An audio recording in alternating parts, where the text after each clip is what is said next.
Ну, после педучилища я поехала в этот советский район, стала там работать, и меня поразила вот эта вот природа величественная, она была статичная, казалось бы, горы, но в то же время и все время разная. И люди. Это было что-то необыкновенное. И я, воспитанная на романах, на исторических, конечно, мне все это представлялось тоже в таком романтичном свете. И я помню, когда я записалась в библиотеку, и библиотека была в 2 километрах от той школы небольшой, где я работала. И там стояли огромные валуны такие, камни, огромные-огромные, как будто какая-то неведомая сила их специально здесь положила. Вот эти камни вдохновили меня на стихи. Ну, мне было тогда 18 лет, это были, конечно, глупости, и стихи были несовершенные. Стихотворение было такое. Эти камни дышат стариной, в каждом есть легенда или быль.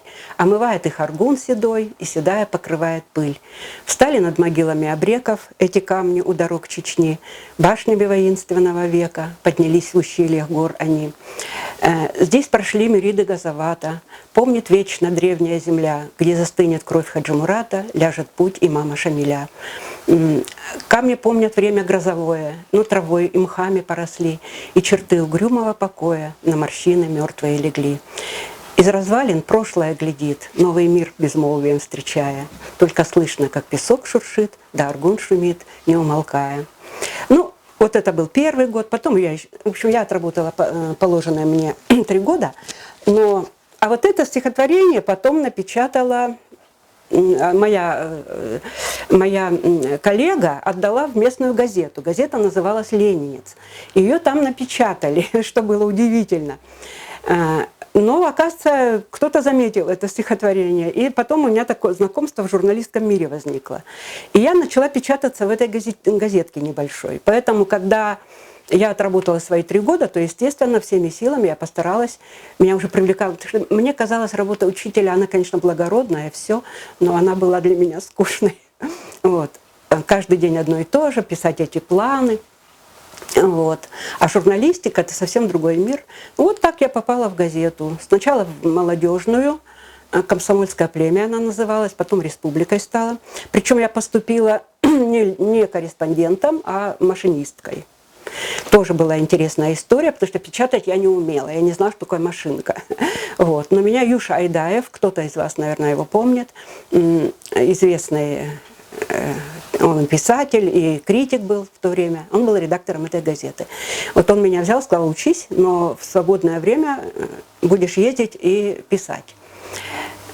Я пока училась, значит, и на машинке, в то же время ездила все время что-нибудь, выполняла какие-то задания. Таким образом, я познакомилась с Абузаром Айдамировым, потому что одно из заданий было у меня как раз поехать к нему в школу в село Мескиты и сделать какой-то оттуда материал. Ну, в общем, так вот расширялся, познавался и народ, среди которого я жила, и его обычаи, его культура, проблемы, которые существовали, а они были, потому что, если вы помните, то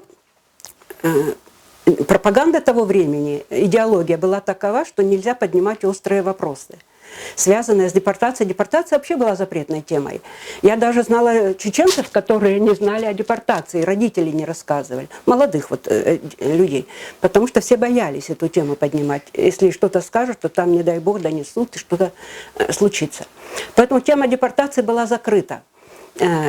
Что, кстати, надо сказать, в истории вообще не должно быть такого, когда выхватывается какое-то звено из исторического пути. Потому что все связано. Вот каждое звено связано с предыдущим, с последующим.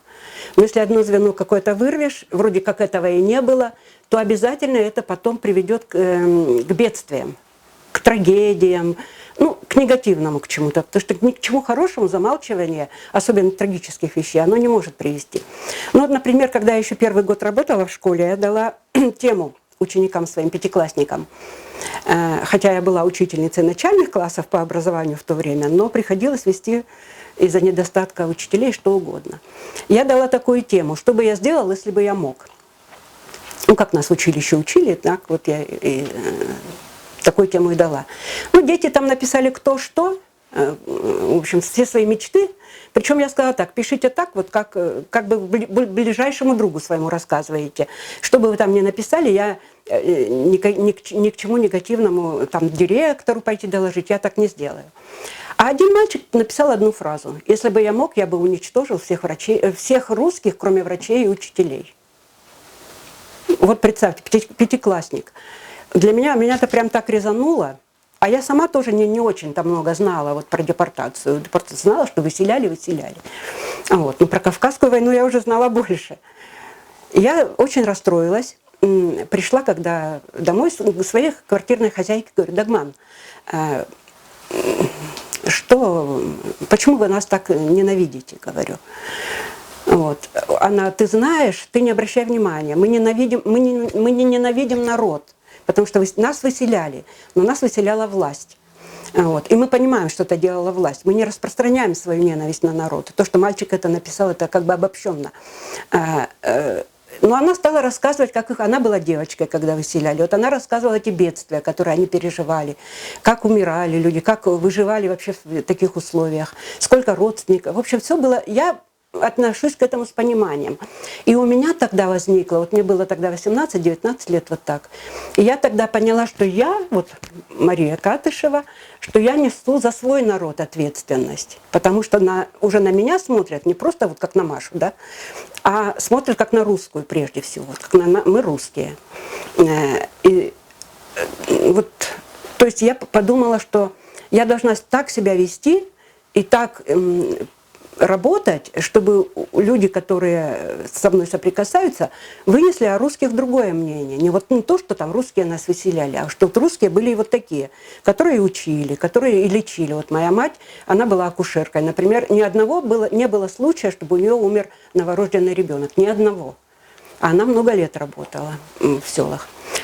Так что вот так, поэтому постепенно я пришла когда уже работала в газете, моими друзьями стали писатели, тогда их считали несколько экстремистами, скажем, Муса Ахмадов, Муса Бексултанов, Аптиби Султанов. Мы были друзьями. И вот историк Далхан Хажаев был тогда студентом, он был моим автором. Но они уже открывали какую-то для меня более широко вот эту тему чеченской трагедии, судьбы того, что всегда замалчивалось, но оно как заноза сидело в народе. И оно болело, и никак не находило выхода. Я говорю, если бы еще в 57 году, даже в 60-е пусть, если бы эта тема была открыта, была бы обнародована, была предана осуждению и обсуждению, и было бы какое-то покаяние со стороны власти, то, наверное, не было бы многих негативных процессов, которые начались в 90-е годы. Потому что ничего не забывается. Тема депортации полностью открылась как раз в 80-е годы, в конце. Только как говорится, гласность началась, и разрешили эту тему. Хотя она подспудно была. Но до маразма доходили вообще это запретительство, доходило до маразма. Вот, например, поэт, у нас был русский поэт в Грозном, Иван Минтяк. Кто-то знает этого поэта, молодежь наверняка нет. Я помню, я уже работала в Грозненском рабочем, и он в отделе культуры, и он принес стихи. У нас была страничка «Страна поэзия», по воскресеньям выходила, колонка такая поэтическая. Он принес стихи, в которых говорилось о заброшенных садах.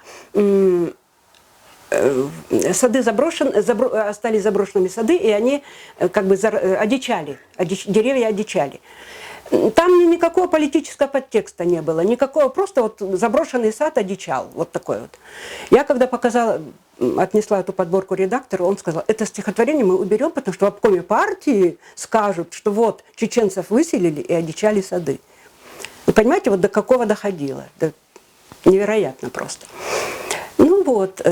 А потом эти молодые литераторы, писатели, историки, они как-то, как журналиста, меня приглашали на разные мероприятия.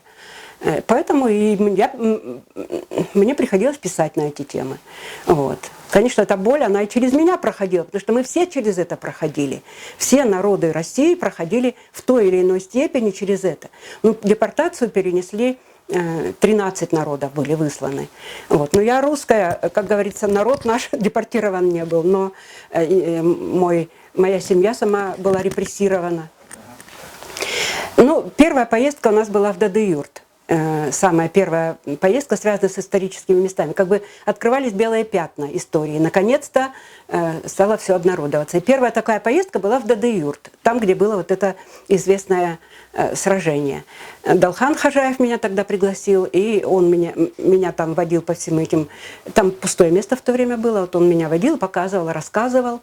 Вот. Все это было очень волновало так, просто приближал. Эта история была уже как не какая там 100-200 лет назад, а вот она была сегодня. Вот она уже, и мне тогда стало понятно, что то, что происходило когда-то, оно очень близко.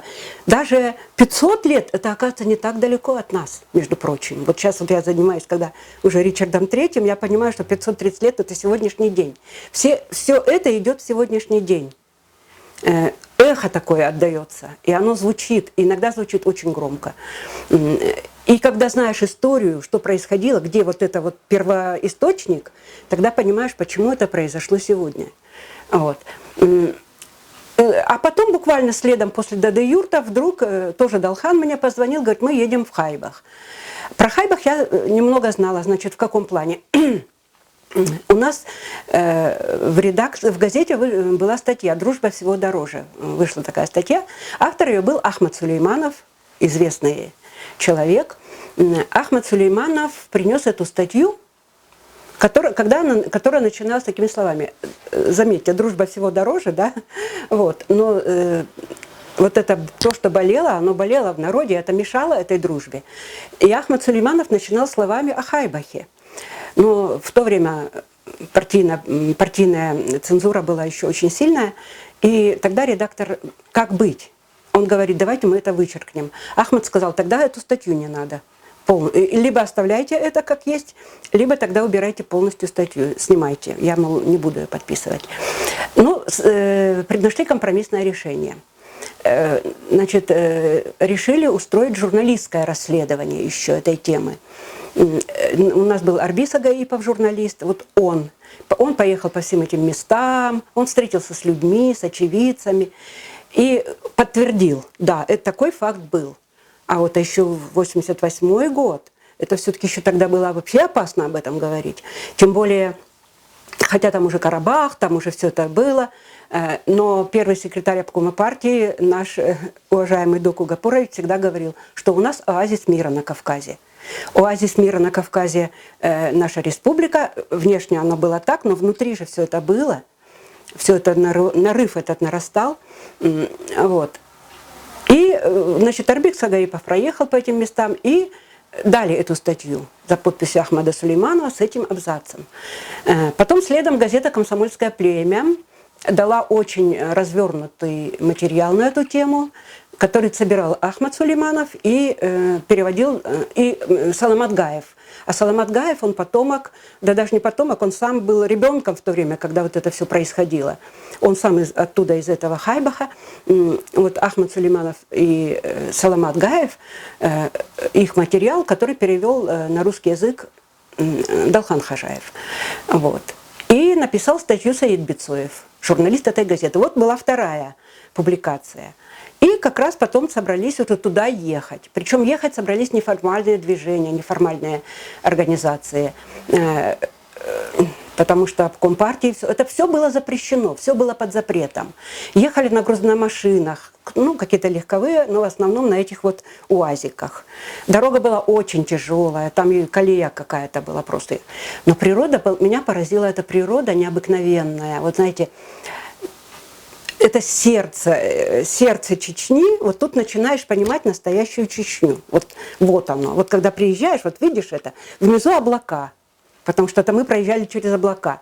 И вот поднялись, там солнце, синее небо, а все это осталось внизу. Все вот это вот суета, все проблемы, все вот эти недоразумения где-то там. А здесь такая чистота, такая свежесть, но и пустота.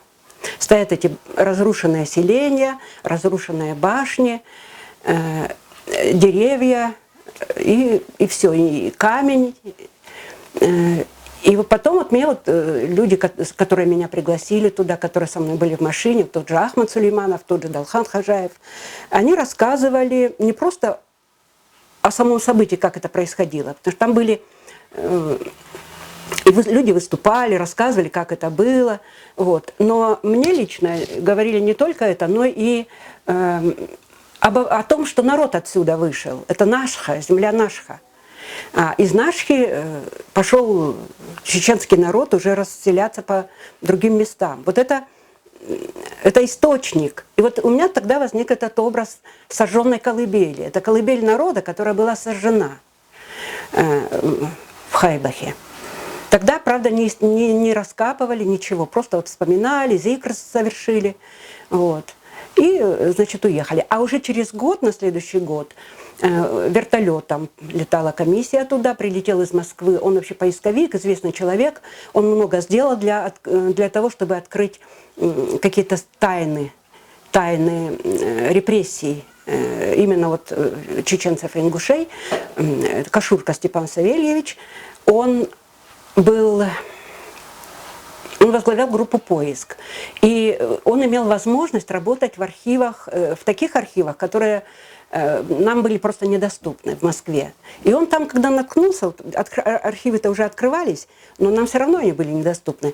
И он там столкнулся вот уже с этими вещами, с трагедиями, совершенными, произошедшими во время депортации. Он очень заинтересовался и начал это все раскручивать. Вышел на чеченцев, на ингушей, создалась такая группа. И вот он прилетел в Грозный. Он прилетел в Грозный и сразу к Завгаеву пошел. И говорит, вот я слышал, вот, а почему он еще вышел на Хайбах? Из Хайбаха попались документы гибели группы кавалеристов. В каком-то месте они погибли вместе с лошадьми, там они были закопаны как-то, вот землей покрыты. Прямо, и они были в бурках. Он, когда со своей группой пошли на раскопки, они очень удивились, они были в бурках. Кавказцы, наверное, или казаки, вот так вот. И потом там попадались какие-то, у солдат бывали эти жетоны их. И вот он наткнулся на эту фамилию чеченскую. Он еще не знал, потом он встретил это я просто сейчас забыла, надо мне посмотреть. В общем, он встретил эту фамилию в документах. И он удивился, что человек воюет, погибает здесь, а его народ в это время выселяют, в 1944 году. И он из этого села был. И что интересно, он в это село, в Хайбах, написал письмо. Гаева Зама, кажется, мать этого героя, написал ей письмо на ее имя. Или на сельсовет, мол, если ее нет, то ответь. Он не получал, он решил слетать туда сам. И он, когда приехал в Грозный, пошел к Завгаеву и говорит, вот так и так я нашел, он был без вести пропавший, этот человек, а вот мы его нашли, его останки, и хотелось бы сказать родственникам. Для этого надо съездить в Хайбах. А Завгаев на него удивленно смотрит, вот как Кашурка мне рассказывал. Завгаев удивленно смотрит. А что такое, почему? Он говорит, да нет, туда вы не поедете. Как не поеду? А в чем дело? Он говорит, да там никого нет. А он говорит, дайте мне машину, я поеду. А тема-то все-таки не хотелось ее так широко раскрывать, но тем не менее, он говорит, если вы не дадите машину, я пойду пешком. Вот. И в конце концов вот Завгаев добился, вертолет дали, а меня как журналиста тоже случайно я попала, потому что должен был лететь другой журналист. И он был в этой группе, уже туда записан. Вот у меня как судьба просто. Я прихожу на работу, мне говорят немедленно, быстро, в машину и в аэропорт. Я говорю, а что? Говорит, да Мурат заболел, он не может лететь. А ты в прошлом году туда ездила, как раз год прошел, вот ты дорогу знаешь, все такое. А я с собой еще фотографии. У меня были фотографии первого года, поездки первого года. И я с этими фотографиями говорю, а вдруг меня не возьмут, потому что список-то заранее составляется, это же очень серьезно, тем более еще советское время. Я прилетаю туда, значит, на машине, мы мчимся, нарушая все, значит, знаки дорожные, прилетаем туда стремительно. Вот. И летчики говорят, вы кто такая? Я говорю, вот так и так. Вместо Мурата Яличу. Они посмотрели, потом говорю, а я, чтобы они меня не отстранили, я говорю, вот я в прошлом году ездила, вот я знаю. Они говорят, я говорю, вот у меня фотографии, покажите, потому что мы не знаем, там, где там можно сесть. Я говорю, сесть там очень трудно, потому что склоны очень крутые. Вот. Ну и они еще посмотрели эти фотографии, я говорю, там вот у речки есть место, более-менее ровное, вот они, значит, там дикая груша. И вот под этой дикой грушей когда-то одна женщина, жена председателя сельсовета Нашхоевского, там родила ребенка. Это как раз, и они потом все были там сожжены. Вот там вот мы сажали этот свой вертолет. Ну вот, прилетели туда и начали раскапывать. А сами жители этого, то есть кто еще остался жив, жители этого села Хайбаха, которые жили сейчас там Рошничу, Гефичу, они приехали на машинах. Мы на вертолете прилетели, они приехали на машинах. Вот, ну, тоже разговоры были, все это. И вот стали раскапывать. Долго ничего не могли найти, потому что, оказывается, оползень прошел, и вот это захоронение, оно было несколько сдвинуто. И там шиповник рос. Вот что меня, я еще в своей статье потом написала. Рос шиповник, очень крупные были ягоды, прямо такие красные-красные, алые просто. И под этот шиповник, когда копнули, нашли вот первый череп. Вот, обожженный. Вот тогда не стали все полностью раскапывать, но составили акт. Вот это был первый официальный документ, что составлен акт, что найдены останки, на них, и их предоставили на экспертизу. И уже после экспертизы, что принадлежат кости там ребенку 9-10 лет, например, там женщине, девушке 18 лет. Вот такие вот вещи. И на них следы пламени, воздействие пламени или воздействие высокой температуры. То есть это было доказательство того, что... Ну, о том, как это происходило, наверное, вы все знаете, потому что людей загнали в конюшню. Парадокс такой, что конюшня колхоза имени Берии. Вот. Причем сказали, возьмите побольше с собой соломы, поскольку было холодно, февраль. Вот. Они это взяли все, и потом их подожгли. И пытался, там был капитан Громов, известный, тоже тем, кто занимался этой темой. Он пытался воспротивиться, как так, живые люди. И Дзияудин Мальсагов, который был в истребительном батальоне. Вот. Они попытались, но их сразу арестовали и отправили там, где штаб находился. Вот. А людей этих уничтожили. Но потом настолько это все было... Кто пытался вырваться оттуда, тех просто огнем, в смысле, расстреляли, были расстреляны. Вот. Но надо сказать, что тогда еще осталось много людей в горах, случайно оставшихся. Вообще надо сказать, что Хайбах был последним пунктом сбора для депортации. И основная масса населения была выведена пешком. А вот больные, старые, там кто не мог передвигаться пешком, дорога очень трудная, поэтому там ничем не довезешь. Они долгое время шли пешком, потом их посадили на эти студебекеры и отправили уже в высылку. А вот те, кто остался, кто не мог, беременные были, старые, больные, и с ними кто-то из вполне здоровых родственников оставался. Вот. Мол, мы с ней там. Они говорят, за вами там самолеты пришлют, типа этого. Вот. Но, конечно, все люди там были загнаны туда и погибли. Но было найдено 120, останки 120 человек. Значит, почему они были там захоронены? Потому что эти подожгли и ушли. Значит, сожгли, расстреляли и ушли. А в горах оставались люди, которые кто на кошару там, кто еще где-то по каким-то делам. Вот. И вот такова была судьба Гаевых. Саламат Гаев, я потом писала тоже о нем статью, они остались там, пасли овец своих. Вот они. И они, когда увидели дым, кого-то послали, что такое. В общем, тот пришел в ужасе, человек посланный, говорит, так и так, там все горит. Конечно, они дождались, когда все ушли, и тут же начали разбирать это не совсем даже погасшее это пепелище. Вот. И Гаев, один из Егаевых, узнал старика, которому было 110 лет, по седой бороде. Он упал в эту жижу лицом вниз, только поэтому. Вот. Узнали одну девушку, коса была до земли, вот по этой косе. А так никого было узнать невозможно. Вот. И один из молодых людей, который участвовал при разгребании этого пепелища, был настолько, даже тошнило его, он не мог. Они повязали лица тряпками, и все это относили, складывали, и вот они прочитали молитвы и похоронили.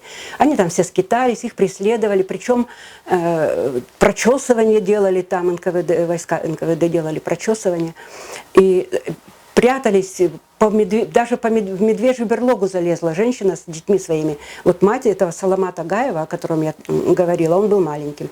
И он говорит, что он думал, что мать играет с ними. Она одного ребенка ставит, а другой у нее там на спине. И тот ребенок, она его ставит, говорит, стой здесь, а он там с горки катится. И ей, бедной, вот это таскать. Там был даже такой момент, когда они зашли в медвежью берлогу, был уже март, и медведь ушел. Уже проснулся и ушел. И они заняли его место, чтобы спрятаться и согреться хоть как-то. А медведь вернулся, выпал снег, и медведь вернулся. И представьте себе, он их не тронул и ушел. Даже такой был случай. Вот он это из детства, ему было 5 лет, он помнит этот момент. Вот. Но меня-то, конечно, больше всего волновало, как вели себя русские. То есть те, кто... Потому что я помню, когда мне сказал ученик, русские нас выселяли, да? Русские выселяли. Я думаю, как? Были случаи, когда русские, вот, например, Хамзат Муртазалиев, которому было 5 лет, ему было 5 лет, из Хайбаха его выселяли, он рассказал такой момент, что вот под видом геологов там были, у них жили люди, но которые, видимо, фиксировали все. Они сказали, что... Они предупредили, короче говоря, сами помогли и сказали, берите побольше еды, сами помогли, берите драгоценные вещи, какие-то драгоценности, если они есть, вот, потому что ни одним днем это не обойдется. И они даже Хамзату сделали маленький рюкзачок, чтобы что-то положить. Все дети несли что-то. Вот. А Хамзат только что ощенилась собака, и было 5 щеночков. И он рассказывал, что он их запер в сарае. Говорит, мы вернемся завтра, и я их выпущу. Да, эти щеночки, конечно. А вернулся через 45 лет. Впервые туда, уже взрослым человеком. Вот такие случаи были разные. Но потом, когда уже в Итумкалинском районе вот мне приходилось заниматься, Кашурка дал очень много документов на тему выселения. Там просто невозможно это все рассказать. Это уже и книги есть на эту тему, но не все там, конечно. Надо это еще работать и работать. Но был такой момент, что Кашурка дал мне такой документ, в котором было сказано, что в Итумкалинском районе хутора там были по Тога и что какое-то еще, сейчас не вспомню название, что туда наши войска добраться не могут никаким транспортом, только пешком, а местное население встретило нас очень доброжелательно. Это еще до, вот люди не знали, что эти идут их выселять. Встретила очень доброжелательно, приносят кто что могут, и даже обеспечили дровами. А в горах, причем там места очень суровые, это очень... Я попаду туда позже. После Хайбаха, через несколько лет я попаду и туда. Тоже мы летали с археологами. И когда археологи будут показывать мне эти склепы и название этого села говорить, я вспомню вот этот документ, который мне когда-то дал Кашурка, что эти люди нас вот так хорошо встречали. И потом, когда их стали депортировать, наступил момент, что туда спустился этот десант, они, егеря, они спускались как пауки, спускались по веревкам туда. А в этом месте мы даже вертолет не мог сесть. Получилось так, что в Хайбахе еще сесть нашли где. А в том месте, Майстинское ущелье, там даже негде было самовертолету сесть. Он так повис, и мы прыгали с высоты. Нас эти парни, которые первые туда спустились, они нас ловили. такая крутизна невероятная. И вот это Маистинское ущелье вообще необыкновенное место. Тут ледник, было прямо ледник, это август месяц, от него идет холод, а трава вот так вот по пояс. В общем, красота была необыкновенная. И вот эти могильники, старинная башня, которая стоит на шее быка. Вот бычья шея, тонкая вот эта холка, вот на этой холке стоит этот замок. Это было удивительно, потрясающе. Я спросила, говорю, вот, вообще как тут люди-то жили? Говорит, до 200 лет уже никто не живет. А при выселении из более такого, где еще люди жили, там, когда спустились и стали этим людям говорить, что вот давайте собирайтесь, мы вас будем отсюда увозить, люди были настолько оторваны от мира, они говорили, а царь Николай-то жив еще? Спрашивали. Вот настолько были далеки от цивилизации, это 1944 год. Вот. Но эти посмотрели, кто выселяет, как тут, как их поднимать, этих людей. Там небольшая группа, старики, женщины и подростки. Они вышли, они с узелками, правда, да, они вышли с узелками, накинув на плечи эти бурки. А как их поднимать? Вот. А командовал этой операцией, вот в Хайбахе командовал Гвишани, это известный командир, офицер госбезопасности, а здесь командовал Церетели. Я вот не знаю, родственник или не родственник он нашему известному Церетели. Но он говорит, а мы их туда. Кивком показал. Я эту историю только без имен и без подробностей в Хайбахе еще слышала, когда люди все это обсуждали. Я еще спрашивала, а как русские себя вели, вот эти, кто выселял, по-разному. Кому-то, эта история тоже известная, когда девочка потерялась от матери, а солдат ее взял к себе на лошадь, а другой ему говорит, ты что, говорит, эту чеченку, ее надо расстрелять, убить ее просто. Вот. Ее воспоминания этой девочки, а тот говорит, она же ребенок. И вот он ее держал до тех пор, пока мать не нашел потом. Вот. И потом вот мне тогда рассказали эту историю про Итумкалинский район, про Маистинское ущелье. Вот. Я тогда это запомнила, но подробностей-то, конечно, не знала. Я вот их узнала тогда, когда оказалась там. Значит, ситуация там произошла такая, что поднять их не могут, этих людей. Вот. Вернее, могли бы, конечно, при желании. Видимо, желания-то не было. Говорит, давай их там в пропасть. Никто не узнает. Вот. Но солдаты отказались стрелять. Вот. Тогда он говорит, так, на первый, второй рассчитайся, и вот эти номера, первые номера должны расстрелять. Если вы не выполните, это приказ, если вы его не выполните, значит, вы будете расстреляны вместе с ними. Вот. И один лейтенант, он отказался. Вообще у меня такая была информация, что это рязанские ребята. Но потом мне звонили из Утумкали, сказали, говорят, вроде из Белгорода. Не знаю. Так что до сих пор эта история еще не закончена. И, в общем, вот несколько человек, они отказались стрелять, которые пошли другим номером. Они стали с этими чеченцами. И их расстреляли. Всех. Вместе с этим, там было 12 или 16 человек, вот, русских и остальные местные. В общем, закончив эту операцию, значит, все эти господа удалились. Вот такая была история. Ну, эта тема неисчерпаема, конечно, это боль вечная будет, она для народа. И я в своей работе, как бы сказать, подвела итог этой теме тем, что главу отдельную я посвятила в своей книжке, которую выпустила, «Уроки чеченского» я ее назвала, потому что это урок. Вот эта история – это урок. Вот это вот. Она вышла давно, уже 10 лет назад. Вторая часть у меня тоже готова, но пока Света никак не может увидеть. Значит, вкратце можно рассказать о книге, да? Значит, цель у меня была подвести как бы итог своей журналистской работе, но хотелось рассказать о событиях 90-х годов, 91-го, 94-го. Но они были уже следствие того, что происходило перед этим.